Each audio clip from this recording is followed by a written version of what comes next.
sizin için incelediğimiz kaynaklara hoş geldiniz. Bugün masamızda Bekir Karadeniz ve Ali Cem Akbulut'un Alevi, Bektaşi şairleri üzerine yazdıkları gerçekten anıtsal bir çalışmanın tanıtım metinleri var.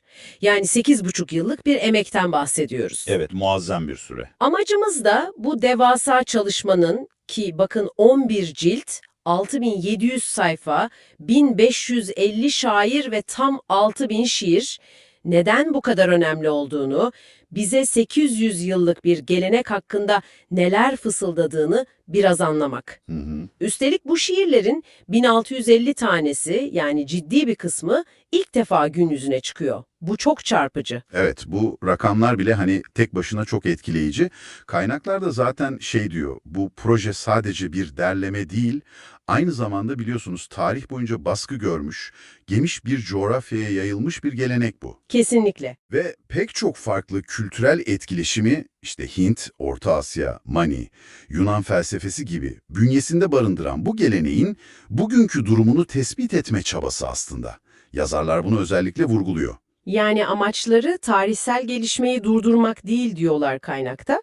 Daha çok kaybolma tehlikesiyle karşı karşıya olan bir zenginliği, Aynen öyle. Onu belgelemek, gelecek nesillere, araştırmacılara tarafsız bir kaynak sunmak. Şey diyorlar hatta, daha önceki çalışmalar genelde dar çevreleri, belirli bölgeleri kapsıyordu. evet, Ama bu proje bütün Alevi Bektaşi çevresini kucaklayan ilk kapsamlı çalışma, ilk külliyat niteliğinde. külliyat. Yani bir alandaki eserlerin hani eksiksiz derlemesi gibi bir şey. O zaman bu sadece akademik bir meraktan çok öte bir tür kültürel hafızayı koruma altına alma hamlesi. Kesinlikle. Hakim kültürler karşısında bir görünürlük, bir dayanıklılık belgesi gibi mi düşünmeliyiz? Çok doğru bir yorum olur bu. Yazarlar da zaten bunu hani kültürel erozyona karşı atılmış bir adım olarak görüyorlar. Büyüleyici olan bir diğer noktada yazarların kültürel etkileşime bakış açıları. Nasıl bakıyorlar peki? Şöyle bir benzetme yapıyorlar.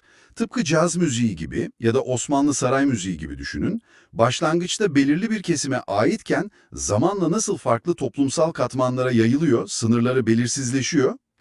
Anladım. İşte kültürel formların da sınırlarının böyle akışkanlaştığını belirtiyorlar.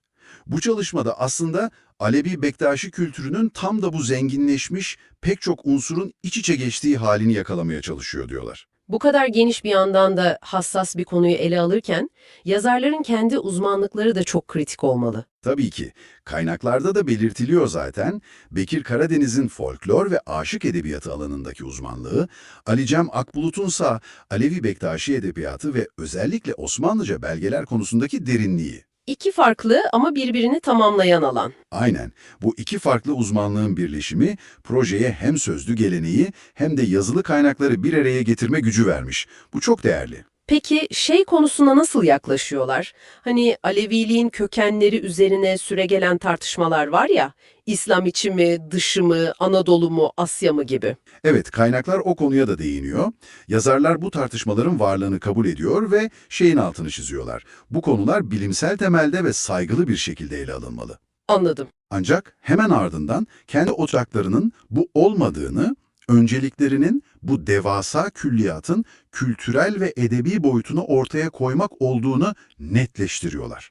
Yani işin o tartışma kısmından ziyade edebi ve kültürel zenginliğe odaklanıyorlar. Yani sadece şiirler değil, o 1550 şairin biyografileri, eserlerin doğru biçimleri, büyük bir arşiv değeri de yaratıyorlar o zaman. Yanlış bilinenleri düzeltiyorlar. Kesinlikle. Eksik bilinenleri tamamlıyorlar. Bu da çok önemli bir katkı. Özetle elimizdeki bu tanıtım metinleri bile bize şunu gösteriyor. 800 yıllık köklü bir sözlü ve yazılı gelenek, çok titiz bir araştırmayla gün yüzüne çıkarılıyor, korunuyor ve geleceğe taşınıyor. Muazzam bir çaba gerçekten. Tam olarak öyle. Sadece mevcut durumu belgelemekle kalmıyor, aynı zamanda bundan sonra yapılacak daha derin araştırmalar için de çok sağlam bir zemin hazırlıyor. Evet. Yazarların da dediği gibi aslında hani bir kültür okyanusunun tamamını bilmek belki imkansız ama keşfedilen her yeni damla bir sonrakinin heyecanını taşıyor içinde. Çok güzel ifade etmişler. Şimdi size şu soruyu bırakalım o zaman.